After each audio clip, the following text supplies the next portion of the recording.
Grimcast Manila is a podcast of creepy stories from around the metro. I'm your scaredy-cat host, Antonette, and I love a good ghost story. In this episode, we're talking to Sharon. Sharon used to work in the film industry and is currently a crochet artist. She comes highly recommended for the show by Chris of Dead Air, a horror podcast, and Ramon of End Slate. Welcome to the show, Sharon. Thank Thanks you for having us. me. Wow, I come recommended by my good friends. I don't know why.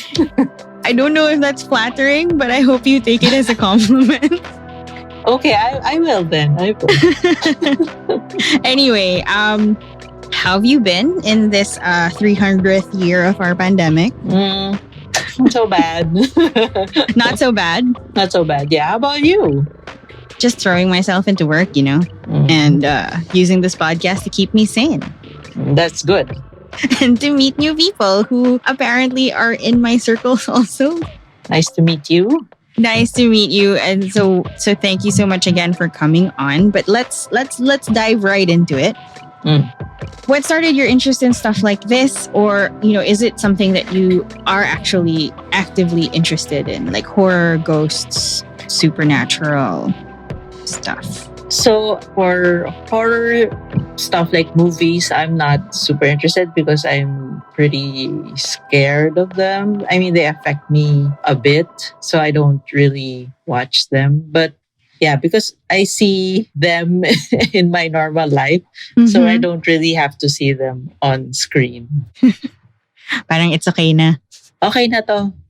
This is sufficient. We're good. We're good in real life. Like nobody needs to tell me how the shit happens. Yes. Okay, all right. So that said, and you said you see them in real life, do you believe in ghosts? I guess you can say that. I do. And it's primarily because you can see them. Yes. Okay. When did you start seeing them? Okay, so when I was a kid, around, I think, if my memory serves me right, it was 4 years old. But I'll just say 4 to 5, just in case. Okay.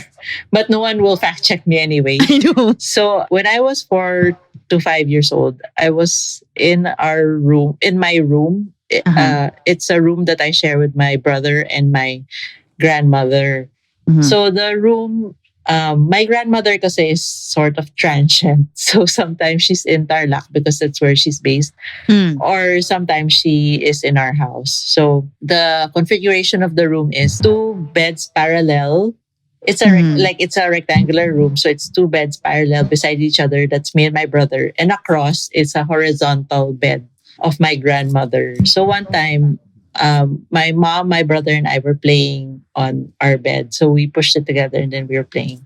And then my dad was lying down across us horizontally. And then I decided that I was going to stare at him at the foot of my bed.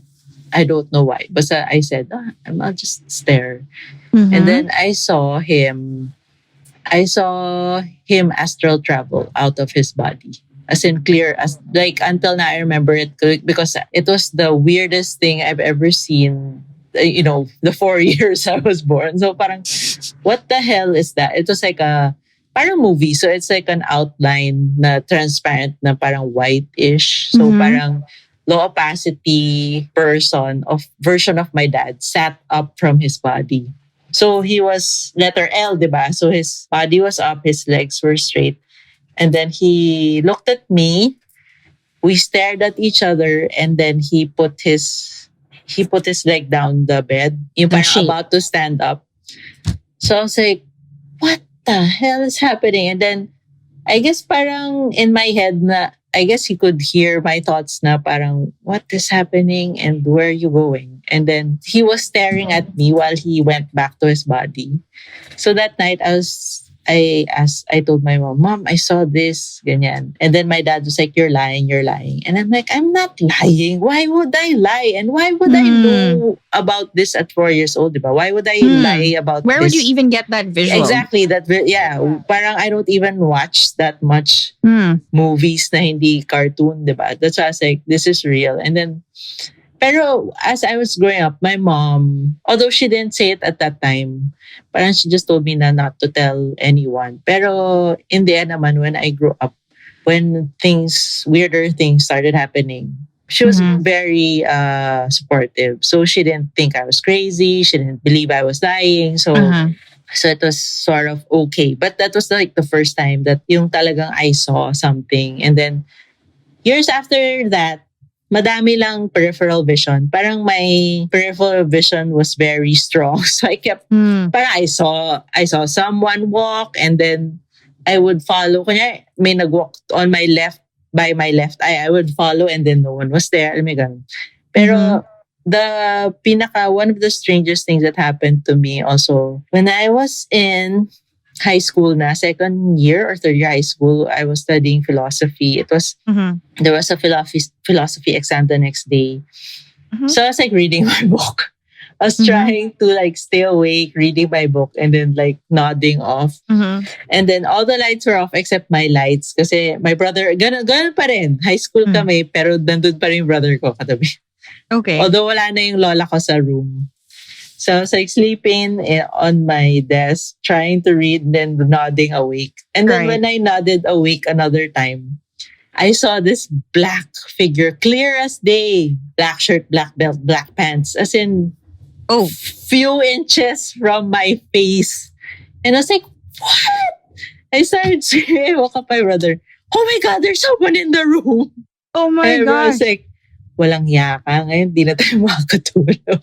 But it wasn't him, right? No, he was sleeping. My brother was sleeping, and then there was this guy in black pants. And then when I woke up, when I was like fully awake, because I was like I nodded, and then I woke up like that, and then Mhm. the It was like here to the side. here, like 2 inches from my face. Oh, in front. Yeah, as in kunyari, because my feet was up diagonally to the on the table. On the desk. Yeah, and then I was like nodding with my book, and then pag ganyan, nandiyan siya. Whoa. Okay. Stuff like that. And actually, that house kasi in Pasay where I grew up was a really, really old house. It was my lola bought it in the 70s, and apparently people lived there. And then I've seen other things in that house. Like one time I was sleeping in the sofa, and then ganun ulit, I woke up. Mhm. And then I saw an old lady with long hair na parang mukhang taong grasa-ish. Mhm. Was like staring at me. I was like, what's happening? Just standing there, Just sitting beside me. sitting beside you Yeah, as you and slept then- on the couch. Yeah, and then Just nakatingin lang siya sa'yo. tumitingin na siya sa akin. Pero pag parang na himasmasan na ako, it was gone. And I also took kasi, this all medyo escalated in college. Last year of my college in Lasal, I took shamanism. Oh, okay. It was a shamanism class by Tony Perez. So every week may weird things happening. At first it was okay. And then parang medyo naging crazy. Kasi like, okay, there was this one time I was sleeping, same room. I was sleeping in my room, and then I could hear this sounds, yung parang chak, chak, chak, chak. I was like, what is that? So I was like, I peeked, I opened my eyes, and I was awake kasi I could hear them eh. There was this parang, what I imagine it is how I describe it also is like those retractable canes. Parang there was this 1, 2, 3, 4, 5, 6, 7. Penta. 7 ba yung penta? Yes. Ano yun? So may pentagram forming. Pero ano siya, pentagram pero connected to each other. So parang siyang hive. Parang starting from my brother's side on the right, becoming a dome towards me. And I was like, what's this? Tapos, nag-form siya. Form. And I was like, but I'm awake, whatever this is. And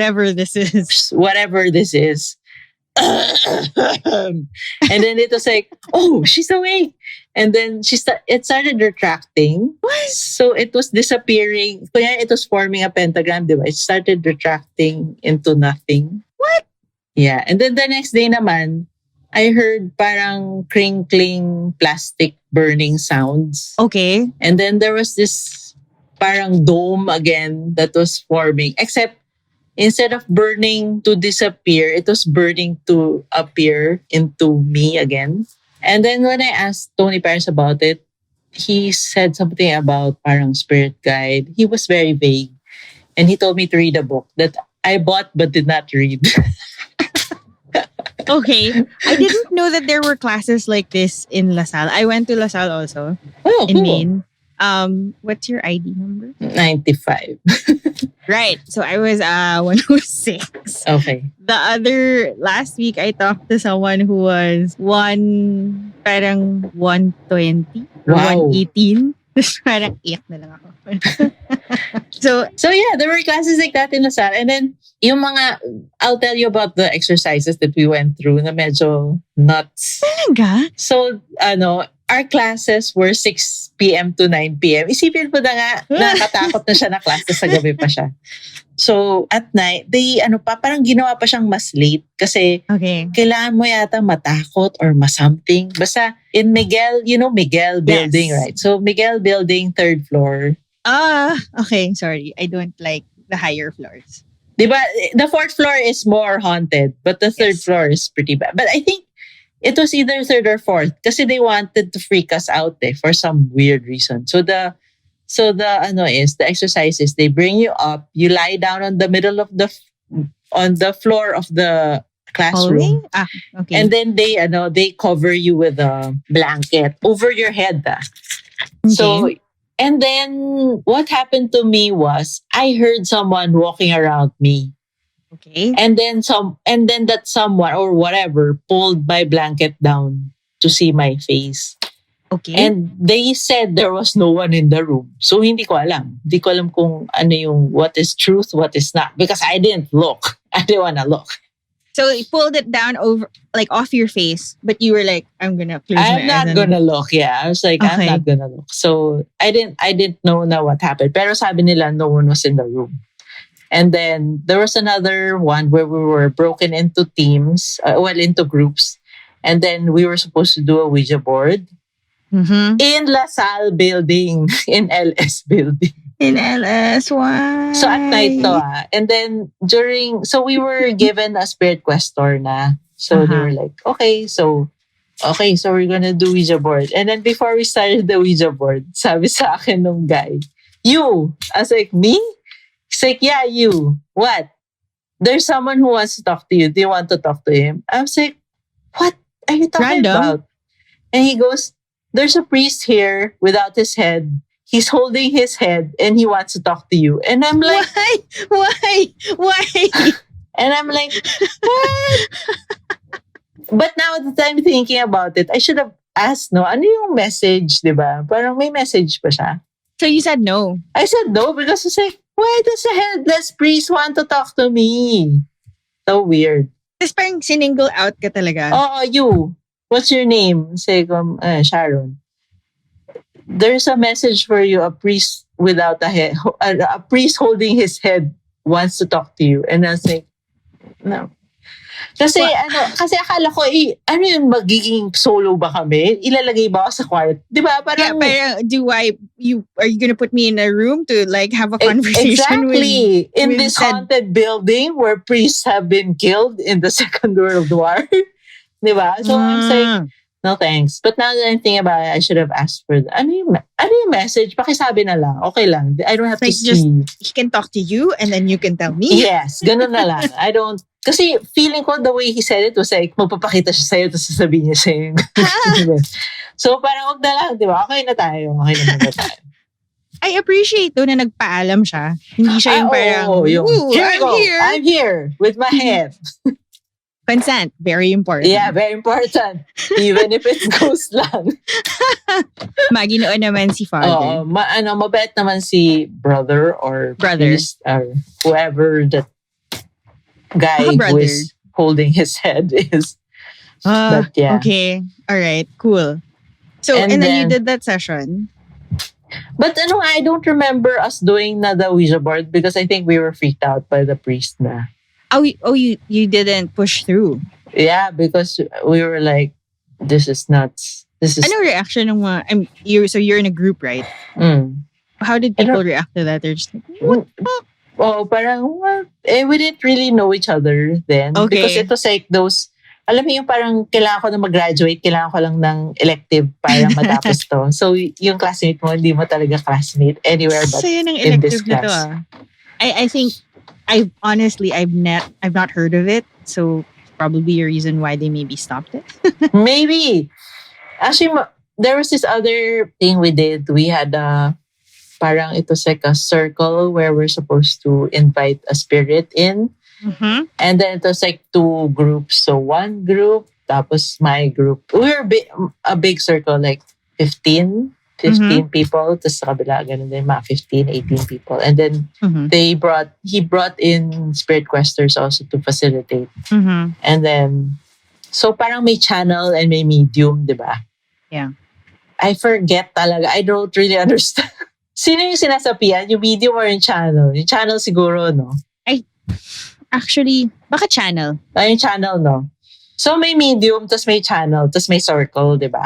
Okay. Katabi ko si channel.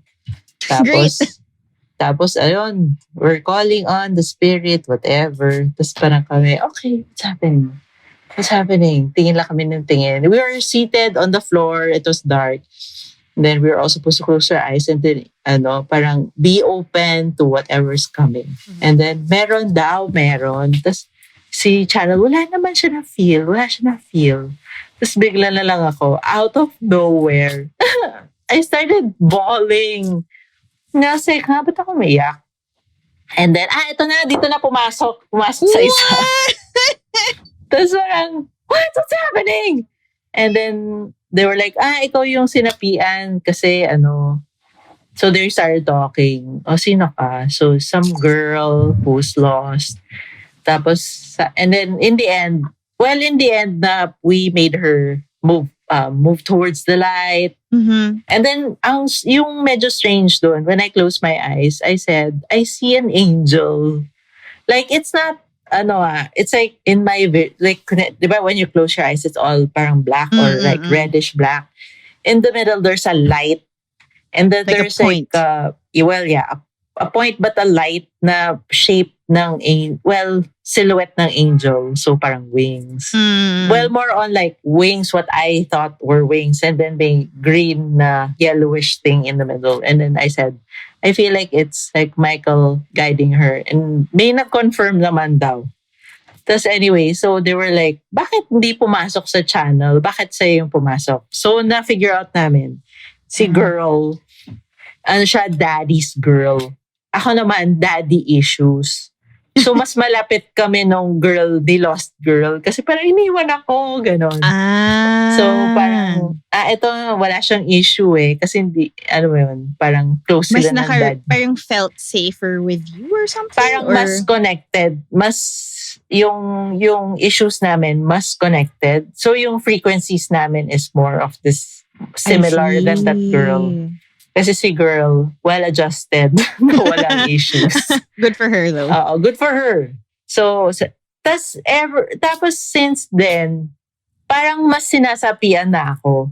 Okay. Which is the weird part of this story. So, kunyari, I would know na sasapian na ako if bigla na lang I feel like crying but I don't have any feelings of sadness. Pero talaga, the emotions are like heavy and like, right. As in, parang, wow, where did this, I don't feel like crying. Why am I bawling? Right. So many times it has, I think I've even blocked it na. Uh-huh. But some of the things I remember are like, so I was telling my mom nga na, this is problematic na, right. Na is there something wrong? Parang why does this keep happening, diba? So one time, she's like, okay, I will, nahanap si auntie mo na ganito. Darating siya sa bahay and then she'll see if there's something wrong with you. And so it's like, okay. Is this like a psych thing? Or ano yung hanap ng auntie mo? Parang psychic, whatever, medium, whatever. Okay. So I was like, okay, go. So I was like, doing something in the room. And then, shoo! I was like, oh my God, she's here. I can feel her. What? And then, I was like, oh my God, she's here. Okay, lumabas na ako. I'm like, nandito na yung bisita, no? And then, nandyan sa labas. Papasok pa lang from the gate. So it's like, okay, wait for her. Then she enters. And then suddenly, I'm like staring at the house like I've been there for the first time. Not like I've lived there my whole life.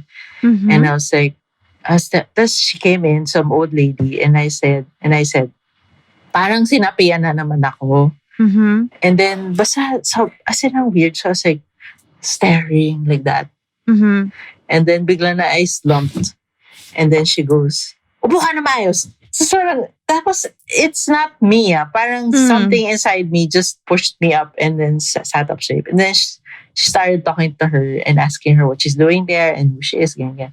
Wait, Again, who's talking to who? The lady's talking to to you to or me, whatever. because there's another lost soul inside. And then, yun, pinaalis niya, ganun, ganyan. Pero, alam mo, I don't remember much of that conversation after. Kasi parang okay lang. She's really like that. So, she's not crazy. Parang ganun lang. All right. I suppose that's some sort of source of comfort. Oo nga eh. Pero parang didn't really solve anything. But yung na-realize ko about that lady, I guess I'm a channel and she's a very strong medium. So whenever I meet a strong medium, things happen. So this is another transition to another story. After college, there's this girl I met again. She worked in the publishing industry. And I met her actually in high school. But she's friends with an ex-boyfriend. My ex-boyfriend kasi was a photographer. So that's how we met again. And then, remember there's a Grams Cafe in Rockwell. Yes. So, The one- yeah. Parang beside Star. Wait. Mm-mm. Is it the one outside? Outside, yes. Mm-mm. So, we saw each other again. And then we're like, hey, it's nice to see you. Ganyan. Kasi, yung joke nila was, ano rin siya, parang may gift din siya. Okay. So, kasi they were like, oh, si Sharon yung walking, I have this weird talent also before. I don't know if it still works now, but I know if it's a boy or a girl, if you're pregnant. Like, may one time I was getting my pedicure. So, and then I was like, oh my God, si ate buntis, lalaki anak. Even the name came to me. I was The like, name of ate. the kid? Yeah, of the baby. It's like, ate, anak, ilan months ka na? Oh, ma'am, nahalata mo. It's like, lalaki, no? Ma'am, paano mo alam? Kasi lalaki nga, parang kaka-ano lang daw nila, kaka-ultrasound. And I was like, I don't want to say the name because she might freak out. So I didn't confirm. But the name that the baby gave me was Romel. Weird. Anyway, so see, that other girl who works in the publishing also has that gift na parang she can tell that they're pregnant, blah, blah, blah. So anyway, my ex-boyfriend thought it would be great for us to meet again. So I met her. And then sa Grams Cafe. Okay. We saw each other. Di ba remember sa Grams Cafe may parang pendant lights? So it was like light from the ceiling na nakasuspend. Tapos when we saw each other, the light started flickering and the lamp started swaying. But there was wala naman wind. Kasi it's aircon, di naman nag-earthquake. Medyo nag-freak out yung mga kasama namin kasi parang, what the hell happened, di ba? So after that, she didn't want to meet with me anymore. So she just left. Well, after we had pleasantries pa, but after that meeting, she didn't want to meet with me anymore kasi parang things would happen. Kasi one time, we were like, oh, let's just talk on the phone. Okay. Kasi parang it's parang we get along naman. You're nice naman. We're not bad people. But whenever we talk, parang may party line. She would hear voices. As in, basta may voices daw. Ako, wala akong narinig. Narinig ko lang was static. Okay. And I couldn't hear her. But she said that whenever I call her or whenever we have a phone conversation over the cell phone, there would be voices. And then that would freak her out. That's why she didn't want to talk to me anymore. Like saying what? Did she I don't know, share? she didn't want to tell me but she said they were like talking to her. So she didn't want to talk to me anymore. As in, the only time I would text her and say, can I call you? And she would tell me, no, just text me. don't call me. Because Safest medium. masyado siyang, masyado siyang scared of it. Parang nag-short circuit ng mga bagay if Oo we like daw, gano'n. start coming into each other's orbit. And then like, I think she had a version of, the saying, pray the gay away. Okay, yeah. So she prayed this gift away. So she went to a priest in Ateneo who counseled her until they prayed it away from her. So she was like, you should go to this priest. And I was like, okay, I'll try it. Kasi I was having a hard time with it. Because could help, who knows? Yeah, because there was a point in my life where I would also hear voices. That's why I thought I was going crazy. Yeah.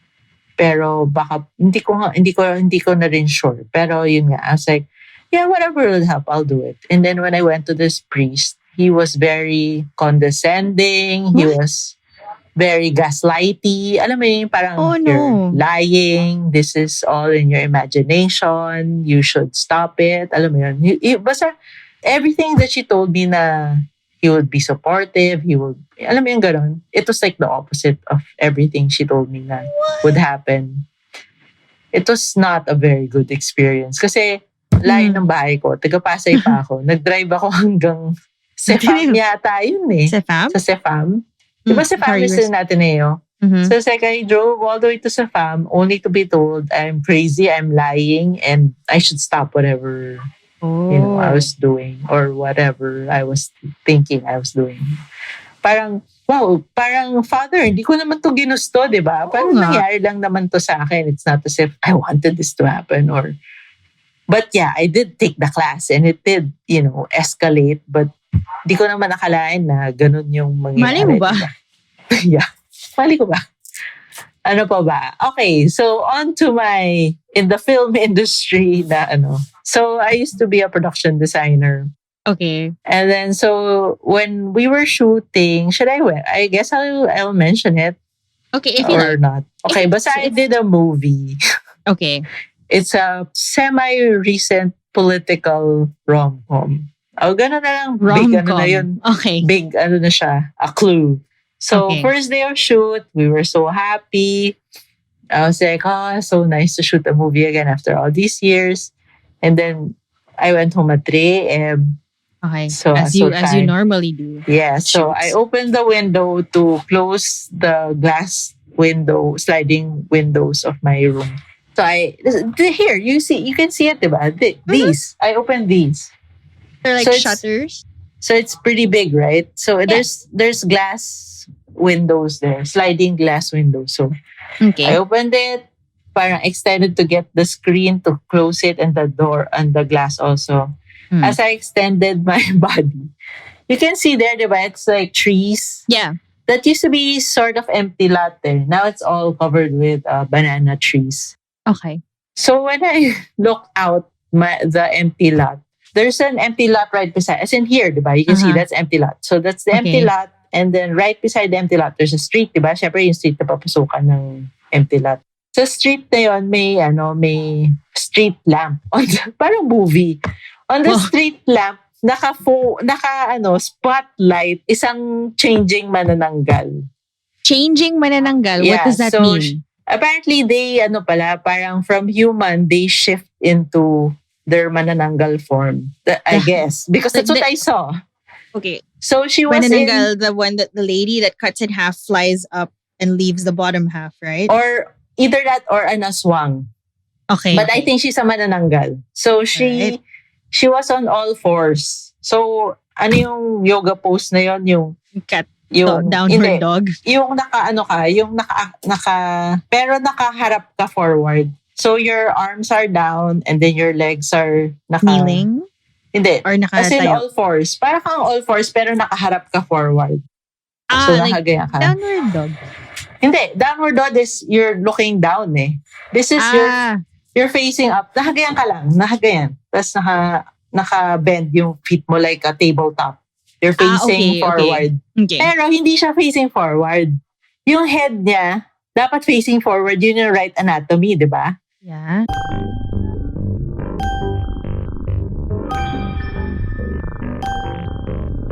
But her head was 180 degrees behind. Huh? So she was staring at me. What? And then her eyes were red. And I was like, what? Oh my God, what is happening? And I was like, shit, fuck. So I closed the window, locked it. Then I went to sleep. So I went to sleep. And then I was telling the may may aswang yata na Who were you kapitbahay. Pero telling? actually, like my AD. Okay. Yung mga gising pa. May AD, meron yata merong manananggal na kapitbahay. Pero apparently, sabi ng isang helper, meron daw kami isang helper na aswang daw. I didn't even notice her, but I kind of remember kasi may isa kami helper na matanda, na long hair, na medyo parang weird linger. So parang mahilig siya mag-linger sa isang helper. Kasi yung isang helper pala, secretly buntis. Oh my. After like 2 weeks, umalis na rin si aswang helper. I don't know why, but umalis na siya. Tapos, Baka hindi niya nakinaya. hindi niya makain si buntis. Anyway. Or parang kung if she stayed pa, merong masamang mangyayari or something. Baka rin. But, so I had this other helper. Wait. Mm. So after nung aswang story, so kita mo si aswang, nag-change siya. I never saw her again. Head 180, pero nakatingin sa'yo? As in, nagkatingin lang kami. Kasi I was like, ha! And then, her head was the way that it looked. I mean, her head was towards me. And it was only the only thing moving that night. Pero parang na-shock din siya na parang, so I was asking my feng shui master who's very good about these things also. I was like, bakit sabi ko, diyan ko nakita. He went to my room. Diyan ko nakita. Sabi ko, ba't hindi ako hinanap nung aswang, no? So sabi niya sa akin, alam mo Sharon, kung mabait ka, wala ka namang ginawa sa kanya, hindi mo naman siya minura, hindi mo naman siya sinugod. Hindi ka rin niya hindi ka naman buntis eh. True.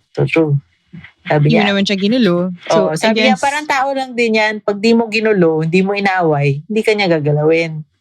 Pero ito na, so one time, yung isa pang helper namin na nandito during the time na the aswang helper, one time she opened up to me. She goes, alam mo ma'am, nag-usap nga kami ni nung boy na ang lakas-lakas ng loob niyo natutulog kayo na bukas yung etong bintana.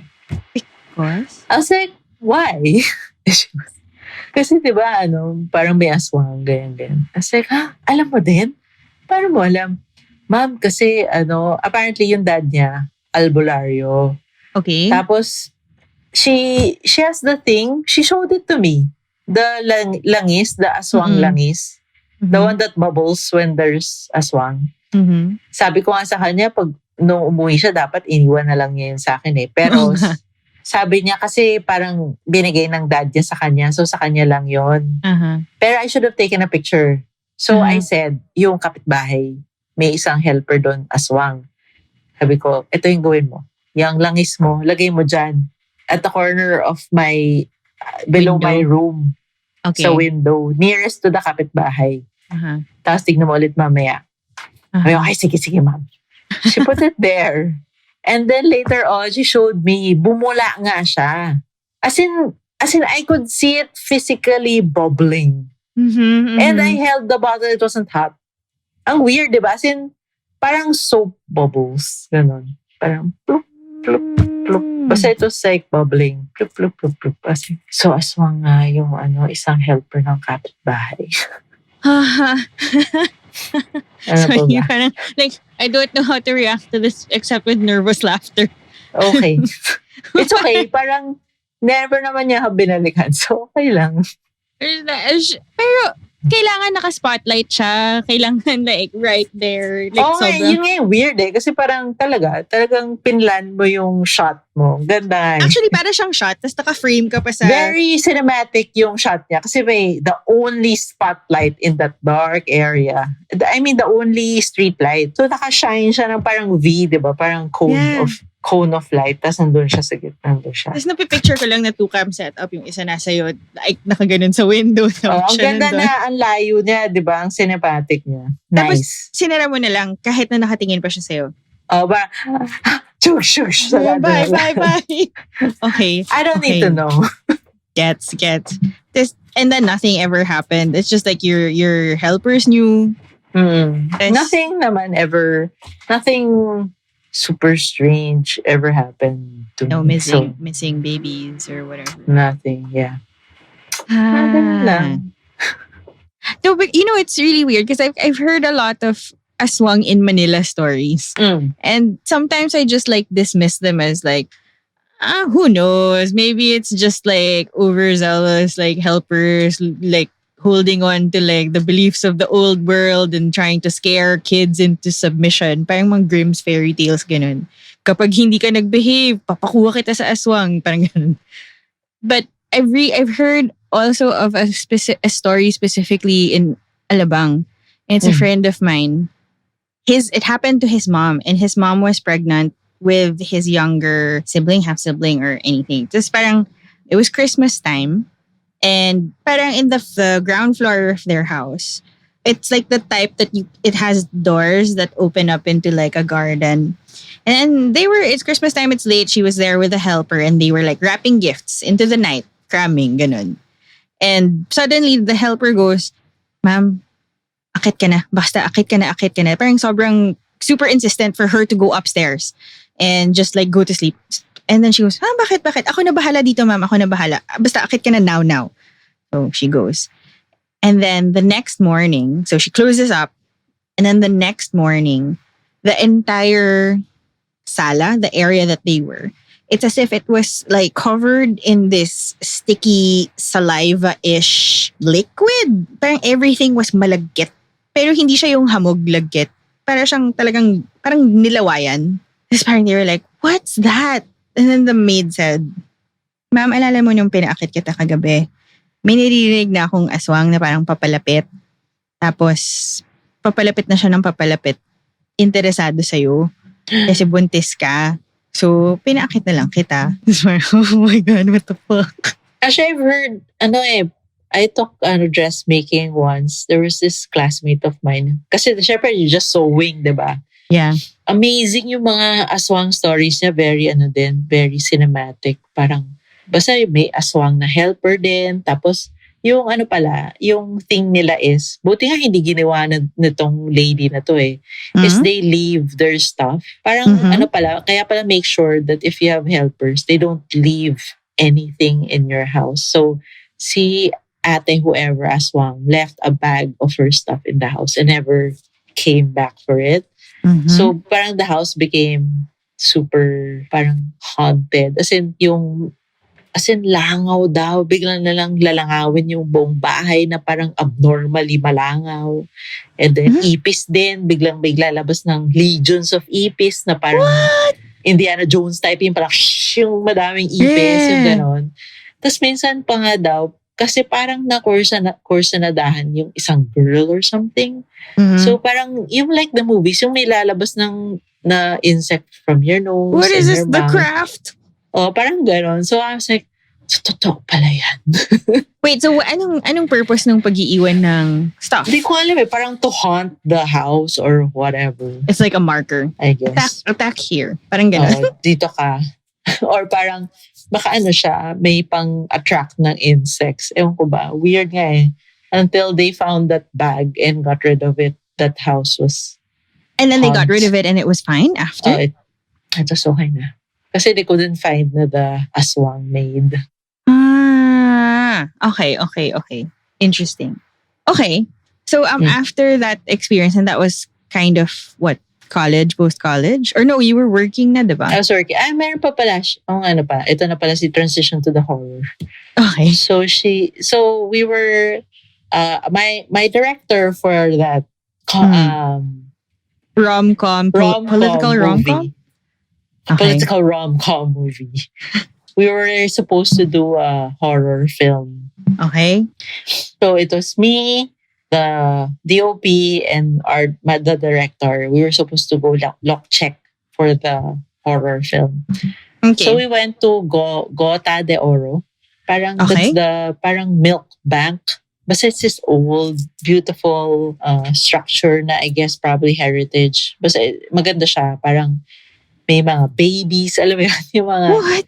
cherubs, ganyan. Okay. Pero kahit na may ganyan siya, medyo freaky pa rin siya. So I was like, this place is a little freaky, but it's really pretty. Kasi parang it's very Corinthian, very old Spanish-y na place. Sorry, where is this? I'm Gota so de Oro intrigued. ba? Quezon City ba? Tama ba? Goto, Gota. I don't know. I'm not sure. Gota? Goto. Gota yata eh. Gota de Oro. Okay. Or Milk basta bank? it's like the milk bank na luma. Okay. Parang it's like super old. Okay. All right.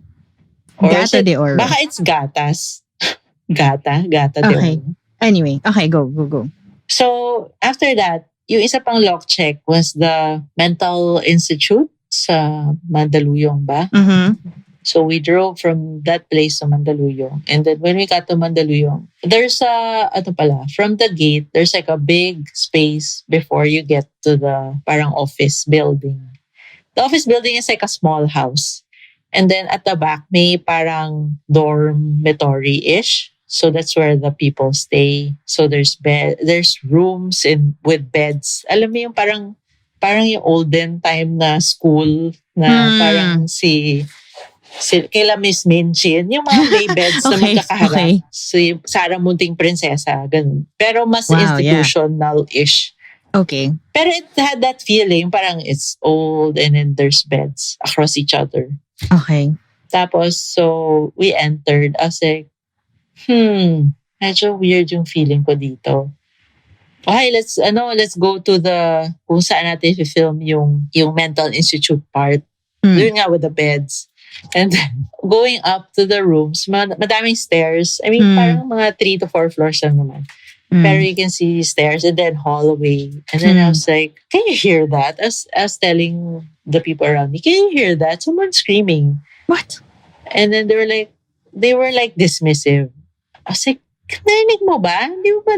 Ako lang ba? Kasi I was getting scared na, am I going crazy? Kasi I was hearing a girl screaming, tama na. Wag mo. Parang tama na! Yung gano'n, parang, hindi ko na kaya. Tama na, hindi ko na kaya.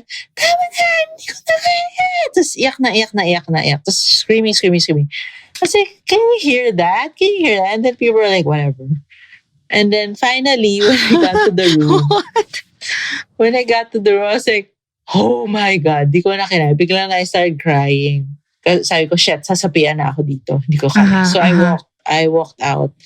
And I was like, oh my God, this place is so haunted. I cannot. And it couldn't have been like, I mean, this is in the mental institute and maybe this was this building disused? Yes. So apparently, yun yung building na hindi ginagamit. Tapos may isa pang building sa likod that was being used. That's why I thought someone was screaming. Baka may naiwan pa in the building, di ba? May ginagamit na room. I mean, no offense. It is a mental institution. Yeah, exactly. No. That's why I was like, can someone hear that? And then apparently no one can hear that, whatever I heard. And they're just like, whatever, Sharon. Just whatever. Sabi, ano ba? Wala naman. Tapos parang, someone's screaming. Sabi ko, may tao ba dito? Tapos malapit. Like, hindi, like in the vicinity, yung dyan lang, yung parang marinig mo rin, alam mo yun. Parang magkakatabi tayo eh. So, dapat you can hear it.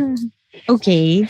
And then they were like, so my AD who also sees was like, hindi ko pinapansin, pabayaan mo na, Sharon. It's like, isasabihan na ako, paano ko pabayaan? Siyempre, hindi ko natutuloyin dyan, di ba? So, hindi ako nag-lock check sa mental institute. Sila nag-lock check. Pero yun nga, yung sabi sa akin was, mostly yung mga cases kung saan kami pumunta was the women's part. So, yun yung mga na-rape, yung mga ganun. Oh, no. So, I was like, okay, I cannot. Sabi ko, we cannot shoot here. If you want me to work, I cannot work here. It has to be somewhere else. But anyway, in the end, we didn't push through with the project. Someone else finished the movie. Okay. Well, I guess blessing in this. Yeah. But at least I didn't have to go back.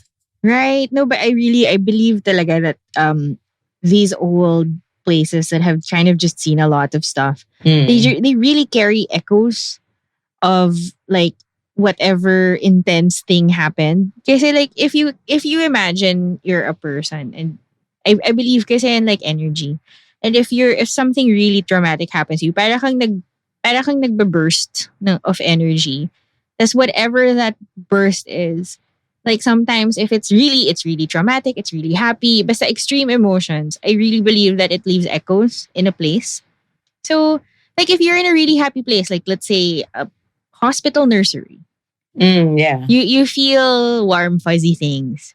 But if you're in like a place that has a lot of trauma, like where you went, I think places like that like remember those things. Yeah, I've walked. Ako, I can't see things kasi, but I can feel what's happening around me. So okay lang that I can't see. Happy with that. Pero parang yung medyo ano siya. I don't know if it's just like a heightened fight or flight response. Pero pag pumasok ako into a place na parang feeling ko, feels a bit funky. Parang I like just try not to spend as much like if I have to do something, I just like in and out, like just don't stay there na lang or like not even if talagang pumasok ako sa place na sobrang pangit ng feeling ko, alis na lang ako. Yeah. So that's probably like so sad naman for whoever that was. Yeah. I hope she has moved on. I hope so too. If you know that, hope that wasn't very recent. Yeah.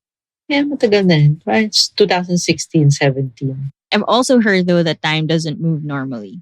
If Yeah. you're a entity, spirit, ghost thing, like time doesn't. They don't experience time as we do. Mm-mm. I'm not sure about that. Okay, and so that was pretty recently. Has anything else happened to you after that? Yung mga recent stuff, but I don't remember. Mm. Because I guess kasi I'm in a better place. Mhm. But I'm not. Good for you. Thanks. I'm not super, I'm not sad anymore. Mhm. There was this one weird thing recently that Mhm. happened during the pandemic. So I'm not into aliens. So Sure. I'm not interested. I don't know aliens, whatever. So one time I was about to go to sleep. So my eyes are just closed. And then I was like, okay, time to go to sleep. Okay. And then I heard something in my room, like mumbling, alam mo yung stumbling, like Uh-huh. hitting stuff. Okay. And then I was like, what is that? Who is walking or stumbling in my room? And then sabi ko in my mind's eye, show yourself. Okay. And I saw an alien. And then I was like, huh? Ano to? What And- did it look like? Like a gray, yung medyo malaki yung ulo. Okay, like your normal TV alien, ganun. Ish. And then so I was asking my friend who's into aliens. Sabi ko, parang may nagparamdam sa akin na alien kagabi. Sabi niya, anong alien?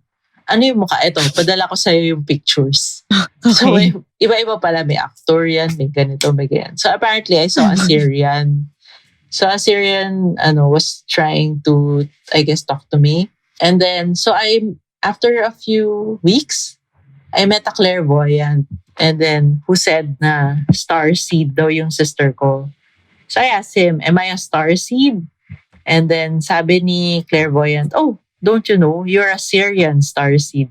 Ikaw, kaya What? pala, may Syrian who tried to talk to me. And he was like, oh, next time magparamdam siya, I just ask him, ano yung message niya sa'yo? Ha, seryoso ba to? Bakit ganun? So, may ganun. But, ewan ko, parang I'm not into aliens. And alam mo yun, parang before, I used to be like, aliens? What's that? But now, parang, well, di pa rin naman ako masyado open. Pero parang, sige, kung nandiyan ka, nandiyan ka. Pero Fine. sa kwarto mo, tapos anong plano niya?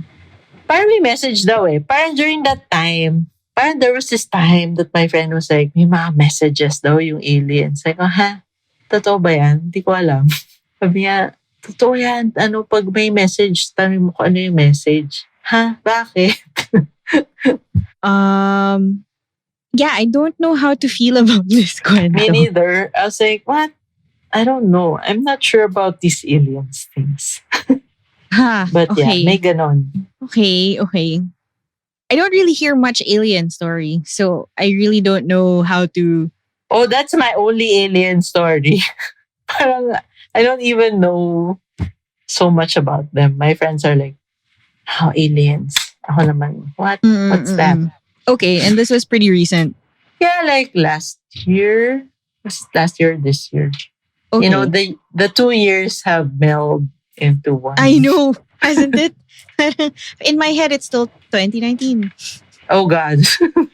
Parang, when you say next year to me, I for some reason still think it's 2020. 2020. Yeah. Makes I sense. don't know. This is why I'm in therapy. Oh But no. no, but it's I don't know. It's been a weird time for the world. True. Actually, meron pa ako isa, but Yeah. it's not a great, like, scary story, but It's okay. medyo heartwarming-ish. That would be a nice note to end on. Let's go. Game, go. So I lived in Shanghai for a year in 2014-15 Me too. or 2015. And then in the apartment that I stayed in, Huaihai Silu. Sorry? Huaihai Silu. Okay. It's not Huaihai. And there's a famous place Huaihai. I stayed in Shanghai also for a while. I was on Linpinglu. Oh, Linpinglu. We were in Huaihai Silu. Okay. So sa Huaihai Silu, malapit sa school. So a couple used to live there. Yung namin, yung Fantong, our landlord, was this couple without a kid yata. But Okay. I think they used to live there, but they rented it out na. So it was me and my cousin. Mhm. And then usually I'm just home alone kasi I like to cook. So I was like, Sure. okay, cooking alone, just crafts. Okay. And then I would hear may Venetian blinds kami parang ganito. It Mhm. would rattle. As in, may gumaganon. Okay. So I was like, what the hell? Parang there's someone running and then ginaganon niya yung Venetian Parang blinds. naglalaro na bata Oo. or something. So sabi ko, inano ko siya, kinausap ko siya. Sino ka? Tapos yun nga, may little boy, I think anak nung Phantom na namatay, around 6 to 7 years old. And then at first, he used to freak me out kasi nga he would run and then igaganon niya yung mga blinds or whatever sa apartment. And then, until I got used to him, and then the next times were like, pinapagalitan ko na siya. So ako naging yung older sister niya. So it's like, okay, stop it. And then, okay na kami. Naging friends na kami. Hindi na siya nanggugulo. Pero dapat pala inano ko siya, go towards the light, little boy. But Pero hindi siya nag-try na kumausap or mag-communicate. Yung communicate lang niya was more on, parang feelings. Kaya papa-feel niya yung feelings. Uh-huh. So, nung una takot siya na parang, ba't kayo nandito, ganyan. Pero in the end, parang inaccept na niya na, okay, borders. Borders and ate figure, bonus. So, yun. So, parang, stop it. Parang ginaganon ko lang siya. So that's kind of nice though. It was a lovely coexistence for your time there. At least, pero yeah, hindi naman siya ng gulo. It was mostly like, mischievous ghost in Shanghai. So interesting no? Anyway, so thank you so much for joining us, Sharon. Is there anything you want to share with our listeners, with the lovely people of the internet? What are you up to these days? Where can they find you if they want to look for your crochet art, maybe? You can follow me at iBugYellow if you want. So, yun. But I don't really post ghosts or like supernatural stuff on That's there. fine. That's fine. There. Yay. Okay. Yay. Thanks so much. This was fun. It's the first time I've ever recorded in the afternoon with the bright sun. But really? You used to record at night or I something? mostly record at night for the vibes. Pero kahit na taas ng sikat ng araw, kinikilimutan pa rin ako sa mga kwento mo. Talaga? Which ones were you scared of? The aswang one was pretty unnerving, but very interesting kasi yun nga, lesson learned. You don't bother them, they don't bother you. Just go along your day. The LaSalle one was pretty creepy because I know exactly where it was. I have had people come on the show with a lot of stories about it. For some reason, I get a lot of LaSallians. Oh, nga. I've had someone come on whose grandmother was literally in the massacre. What? She survived. She was a young girl. And the only reason she survived was her mom was bayoneted. It went through her mom to her and through her shoulder. And then her mom, what she did was she fell on top of her and was just like whispering, like, be quiet, be quiet. Like, Oh pretend. my God. And pero she was pierced, so she was losing blood. Tapos nahimatay siya. And she woke up in Saints Ko. Because it was a What? hospital. Buti they found her. I think after the massacre, they found her and they found her brother who was hiding somewhere. Wow. Yeah. Amazing. Amazing, like sobrang history, slices of history. Lasal. So much. Yun, isa pa yung sobrang daming bigat stuff in that whole campus. Yeah. Anyway, again, thank you so much for joining us, Sharon. Thanks for your time. We had so much fun. This has been Grimcast Manila with your host, Antonette. You can find more episodes on Spotify, iTunes, Google Podcasts, YouTube, and everywhere you find your podcasts. You can also find us on Facebook at facebook.com/GrimcastManila. Thanks, Sharon. Thank you. Grimcast Manila is a podcast of creepy stories from around the metro and is produced, recorded, and distributed by Big Baby Studios. Find out more about our other shows on Big Baby at itsabigbaby.com or facebook.com/BigBabyStudios.